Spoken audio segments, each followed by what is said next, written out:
జగన్మోహన్ రెడ్డి గారు నమస్తే అండి. సార్ కొన్ని కొన్ని అవకాశాలు భగవంతుడు మనకిస్తాడు. కొన్ని అవకాశాలు మనకిచ్చినప్పుడు అది దేవునికి లోబడి మనిషిగా మనకు మనం తగ్గించుకొని ఆ అధికారమే గాని, కొన్ని బాధ్యతలే గాని నెరవేర్చాలే తప్ప, ఆ బాధ్యతలను మర్చిపోయి మన అధికారమే చెలరేగాలని చూస్తే అది అతనానికి పతనమైపోతది సార్. ఎప్పుడైనా సరే మనం ఎదగాలన్నా, మనం బతకాలన్నా మన నోటి మాటే సార్. మన నోటి మాటే మనల్ని పైకి తీసుకొస్తది. మన నోటి మాటే మనల్ని పాతాళానికి దించేస్తది. మన నోటి మాట వల్ల మనం చాలా నష్టపోతాం. సార్ మీకు దేవుడు మంచిగా దీవించి చక్కటి బహుమానం ఇచ్చి అధికారం ఇచ్చాడు.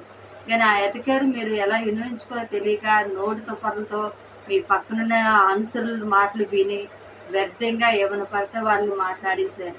ఇప్పుడు ఎంత అథాపాతాళానికే వెళ్ళిపోయారు.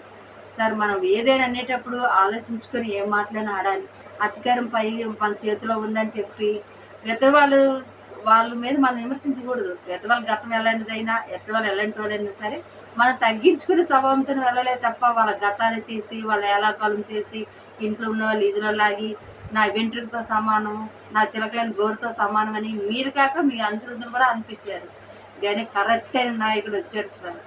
మిమ్మల్ని ఏదైతే అన్నాడో అది చేసి చూపించాడు. అతల పతలను తొక్కేస్తాను అన్నారు. చూసారా తొక్కేశారు.